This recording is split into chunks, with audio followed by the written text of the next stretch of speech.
Salary आती है और अगले 10 दिन में गायब, जैसे कि वो छूमंतर हो गया और हमको पता भी नहीं रहता कि वो सैलरी गई कहाँ। ऐसा मेरे साथ भी होता था और ऑनेस्टली स्पीकिंग ये मिडिल क्लास का सबसे बड़ा ट्रैप होता है।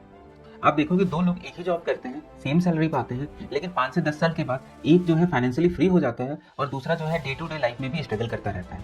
लेकिन फर्क क्या है? बस एक चीज का, एक ने अपनी प्रॉपर फाइनेंशियल प्लानिंग अच्छे से की और दूसरे ने नहीं की। हम सब पैसे कमाते तो हैं, लेकिन उसको मैनेज कैसे करना है, उसको संभालना कैसे है, आज तक हमें किसी ने बताया ही नहीं और न ही हमने कभी समझने की उसको कोशिश की। सैलरी आती है और सारी सैलरी बस रेंट में, ईएमआई में, शॉपिंग में, फूड में चली जाती है और मंथ एंड का जो बैलेंस होता है वो जीरो हो जाता है। तो आपके लिए गुड न्यूज है, अगर आज आप ये वीडियो देख रहे हो तो आप ऑलरेडी ही उन 90% लोगों से आगे हो जो बस अपने नेक्स्ट मंथ की सैलरी का वेट करते हैं, बल्कि आप उन लोगों में से हो जो कि अपनी एग्जिस्टिंग सैलरी से ही कुछ अलग करने की कोशिश करते हैं। तो मैं हूं विकास, स्वागत है मेरी वीडियो में। शुभारंभ करते हैं आज के वीडियो का। सबसे पहला स्टेप है कि अपनी सैलरी को कैटेगरी में डिवाइड करना। यहीं से आपका मनी मैनेजमेंट का पहला प्लान बनेगा। हम इसमें 50, 30 और 20 का रूल फॉलो करेंगे। तो चलिए मैं आपको अपनी स्क्रीन पे लेकर चलता हूँ। तो आगे हम अपनी स्क्रीन पर, हमारा स्टेप 1 क्या है कि salary breakdown. Salary breakdown rule में हमको अपनी सैलरी को 50:30:20 के रेशियो में डिवाइड करना होता है। 50% किस चीज़ के लिए? 50% है हमारी एसेंशियल नीड्स के लिए, जैसे कि अगर हम लोग रेंट पे रहते हैं तो रेंट पे करना, ईएमआई चल रही है किसी चीज़ की तो ईएमआई पे करना और हमारे खाने पीने का खर्चा। 30% आता है हमारी लाइफ स्टाइल के लिए, जैसे कि अगर हमको कोई मूवी देखने के लिए जाना है तो मूवी देखने जा सकते हैं, क्लॉथ्स खरीदना है क्लॉथ्स खरीद सकते हैं। और जो 20% है वो सेविंग के लिए है। ओके, हम इसको एक एग्जाम्पल के तौर पर देखते हैं कि अगर हमारी सैलरी 20,000 है टोटल, तो 50% में से मीन्स 10,000 अपनी नीड्स पे खर्चे करने हैं, 30% इट मीन्स 6,000 अपनी लाइफ स्टाइल पे खर्चा करना है और 20% मीन्स 4,000 अपनी सेविंग के लिए खर्चा करना है। अब हमारा जो ये दोनों का था, ये दोनों तो हमारे खत्म हो गए। ओके, अब बचा क्या? 20%। तो अब हम लोग आगे जो है अपनी इस पे ही खाली बात करेंगे। ओके, अब हम स्टेप 2 पर आते हैं। हमारा स्टेप 2 क्या है? डाइवर्सिफाइड ऑफ सेविंग अमाउंट, यानी कि जो हमने यहाँ पर जो सेविंग किया हुआ था 4,000 का, इसको अब हम लोग डाइवर्सिफाई कैसे करें, अलग अलग जगह पर रखें कैसे, हम लोग को जो अचीव करना है उस चीज को अचीव कैसे करें, अब हम उसकी बात करते हैं। देखते हैं हमारी सेविंग अमाउंट हमारी कितनी है? 20%, जो कि 4,000 के बराबर होती है।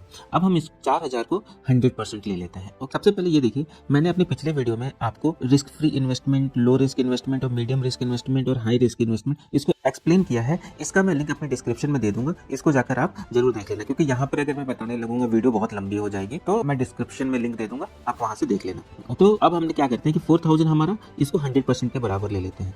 अब अपने फंड को डाइवर्सिफाई करने के लिए सबसे पहले हम 2 ग्रुप में बांटते हैं। ओके, रिस्क फ्री और लो रिस्क को एक ग्रुप में रखते हैं और मीडियम रिस्क और हाई रिस्क को सेकंड ग्रुप में रखते हैं। ओके, तो अब हमारे पास जो 4,000 अमाउंट बचा, इसको हमको 60:40 के रेशियो में सबसे पहले डिवाइड करना है। डिवाइड करेंगे तो 60% हमारा 4,000 का 2,400 होता है और 40% 1,600 होता है। ओके, अब जो 2,400 हमारा हुआ, इसको हम कहाँ पर एलोकेट करेंगे, मतलब कहाँ पे रखेंगे इसको किसके लिए, किस चीज के लिए हम इकट्ठा करेंगे? तो ये जो है, इससे हम अपना इमरजेंसी फंड बनाएंगे जो कि 6 से 12 महीने का होना चाहिए। और दूसरा, हम अपने लिए एक हेल्थ इंश्योरेंस लेंगे और एक टर्म इंश्योरेंस लेंगे, क्योंकि अगर हमारे पास अगर इमरजेंसी फंड नहीं हुआ तो समझिए कि हमारा सारा इन्वेस्टमेंट हाई रिस्क पर रहता है। ओके, तो फर्स्ट ग्रुप का जितना भी अमाउंट है, इससे हम 2 चीज अपना करेंगे, एक तो इमरजेंसी फंड बनाएंगे और दूसरा हेल्थ इंश्योरेंस और टर्म इंश्योरेंस लेंगे। ठीक है, तो हेल्थ इंश्योरेंस जो है ये हमारा 5 से 10 लाख का हमारे पास होना चाहिए और जो टर्म इंश्योरेंस है ये अपना हमारे पास 50 लाख से 1 करोड़ के बीच का होना चाहिए। ओके, अब आते हैं अपने सेकंड ग्रुप पर, मीडियम रिस्क और हाई रिस्क इन्वेस्टमेंट पर। इस पे हमने कितना एलोकेट किया था अपने सेविंग अमाउंट का? 40%, जो कि 1,600 के बराबर होता है। ओके, अब इस पे डिस्कस करने से सबसे पहले हमको ये देखना पड़ेगा कि हमारे गोल क्या है। ओके, क्योंकि हम अपने गोल के हिसाब से ही इन्वेस्टमेंट करते हैं, ताकि हमको ये पता रहे कि हम जो है इन्वेस्टमेंट कर क्यों रहे हैं। तो सबसे पहले अपने को अपना गोल बनाना होगा। तो गोल बनाने के लिए सबसे पहले आपको उसको 3 पार्ट में डिवाइड करना है। पहला short term goal, second mid term goal and third long term goal. Okay, short term goal जो होना चाहिए वो 1 से 2 साल का होना चाहिए और मिड टर्म गोल 2 से 5 साल का होना चाहिए और long term goal more than 5 years का होना चाहिए। वैसे हम ये बनाएंगे क्यों? ये बनाते इसलिए हैं ताकि अगर हमको अपने शॉर्ट टर्म में, जैसे कि हमको कोई गैजेट खरीदना है, जैसे कि मोबाइल खरीदना है, स्पीकर खरीदना है, टीवी खरीदना है, चाहे कुछ भी खरीदना हो, उसके लिए बनाते हैं। हमको कहीं घूमने के लिए जाना है, उसके लिए बना सकते हैं शॉर्ट टर्म गोल, या फिर कभी कोई इमरजेंसी के लिए हम तैयार रहें, उसके लिए भी शॉर्ट टर्म गोल बनाते हैं।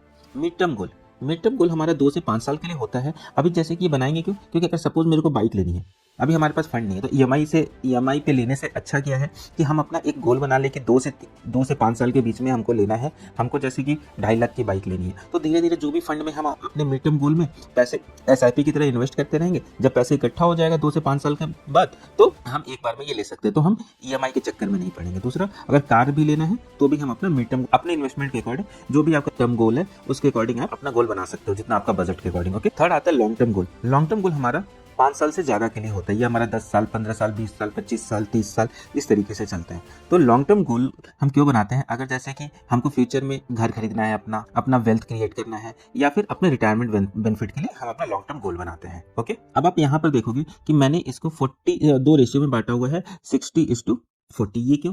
क्योंकि मीडियम रिस्क इन्वेस्टमेंट, अगर हम यहाँ पर अगर इन्वेस्टमेंट करते हैं तो थोड़ा कम रिस्क होता है, और हाई रिस्क में बहुत ज़्यादा रिस्क होता है। ओके, तो जो रिस्की जगह है वहाँ पे मैंने 40% वहाँ पे लोकेट करना है, और जो जहाँ पर कम रिस्क है वहाँ पर 60% लोकेट करना है। अब स्टेप 3 पर आते हैं। स्टेप 3 क्या होता है कि जब हम ये देख लिए हमारा जब गोल बन गया कि शॉर्ट टर्म गोल क्या है मेरा, मिड टर्म गोल क्या है मेरा, और लॉन्ग टर्म गोल क्या है मेरा। ओके, तो अब इन्वेस्ट कहाँ पे करें? इसको इन्वेस्ट हम अपने स्टॉक्स में खरीद कर सकते हैं, म्यूचुअल फंड में कर सकते हैं, और ETF में कर सकते हैं। ओके, तो मीडियम रिस्क इन्वेस्टमेंट और हाई रिस्क इन्वेस्टमेंट, ये मेरा कौन सा ग्रुप है? ये मेरा सेकंड ग्रुप है। ओके, सेकंड ग्रुप में हमने अपने सेविंग का कितना परसेंट लोकेट किया था? 40%। अब 40% कितना होता है? 1600। ओके, अब 1600 को हमने 60:40 में 2 रेशियो में बांटा, तो 60% कितना होता है? 960, और 40% होता है 640। तो जो 60% हुआ हमने मीडियम रिस्क में इन्वेस्ट किया, और 640 क्या हुआ?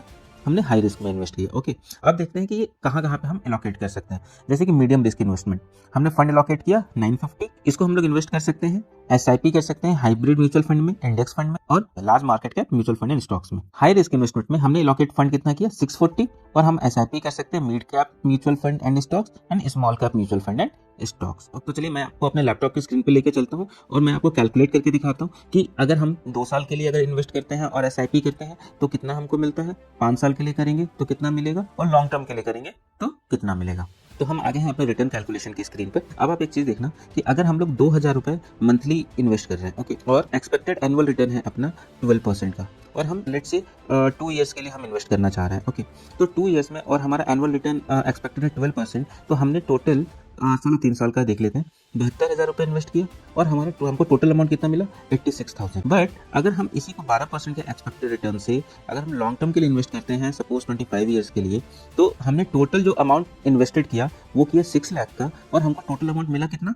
34 लाख का, यानी कि हमको रिटर्न कितना मिला? 28 लाख का। ओके, और यही चीज अगर हम अपना एसआईपी थोड़ा सा बढ़ा देते हैं, लेट्स से 5,000 कर देते हैं। ओके, और अगर हम हाई रिस्क, मीडियम रिस्क और रिस्क फ्री तीनों में इन्वेस्ट कर रहे हैं, और हमारा एक्सपेक्टेड एनुअल रिटर्न जो है ये हमारा 18% का होता है, तो आप ये देखो जादू, कंपाउंड, ये होता है कंपाउंडिंग का जादू, कि हमने टोटल इन्वेस्टमेंट कितना किया? 15 लाख, और हमको टोटल अमाउंट मिला कितना 25 साल के बाद? 2,25,00,000, यानी कि 2,10,00,000 का नेट रिटर्न हमको मिला। स्टेप 5 है कि अपना चेकलिस्ट, यानी कि जब हम सारे काम कर ले अपना, मतलब सारा हम अपना एक तरीके से कि कहाँ पे इन्वेस्ट करना है ये डिसाइड कर ले, उसके बाद हमको हमारे पास एक चेकलिस्ट होना चाहिए। कि वो चेकलिस्ट हम कैसे बनाएंगे? कि सबसे पहले आप ये देखो कि सैलरी ब्रेकडाउन जो मैंने पहले बताया था आपको कि 50%, 30%, 20%। ओके, तो 50%, 30% तो आपका खत्म हो गया ये दोनों। ओके, बचा 20%, और 20% को हम इसको कितने पार्ट में बांटेंगे? 60% और 40%। ओके, 2 पार्ट में बांटे, तो जो 60% हुआ इसको हमने कहाँ इन्वेस्ट कर रहे हैं? रिस्क फ्री और लो रिस्क में, और 40% को अगेन हम 60% और 40% 2 पार्ट में बांटेंगे। तो 60% हमारा कहाँ जाएगा? मीडियम रिस्क इन्वेस्टमेंट, और 40% जाएगा हाई रिस्क इन्वेस्टमेंट में। और जो ये 60% हमने लोकेट किया था ये हम कहाँ कहाँ पे लेकर जाएंगे? इमरजेंसी फंड बनाने के लिए, हेल्थ इंश्योरेंस और टर्म इंश्योरेंस के लिए। ओके, और जब ये medium risk investment, high risk investment को करने के लिए हमको अपने गोल बनाने होंगे। शॉर्ट टर्म गोल क्या है हमारा, मिड टर्म गोल क्या है, और लॉन्ग टर्म गोल क्या है, ये आपको हर मंथली, यानी कि मंथली आपको ये चीज आपको फॉलो करना पड़ेगा। मिडिल क्लास को रिच बनाती है सैलरी नहीं, फाइनेंशियल प्लानिंग। अगर आप आज शुरू करोगे आपका फ्यूचर खुद थैंक यू बोलेगा। इस वीडियो में मैंने ट्राई किया है कि आपको एकदम इजी वे में बता सकूं कि आप अपना फर्स्ट फाइनेंशियल प्लान कैसे बना सकते हैं। अगर आपको वीडियो से कुछ सीखने को मिला हो तो मेरा चैनल सब्सक्राइब, वीडियो को लाइक, और नीचे कमेंट करके जरूर बताइएगा कि आप अपना फाइनेंशियल प्लानिंग कब से स्टार्ट कर रहे हो। डेट जरूर मेंशन कर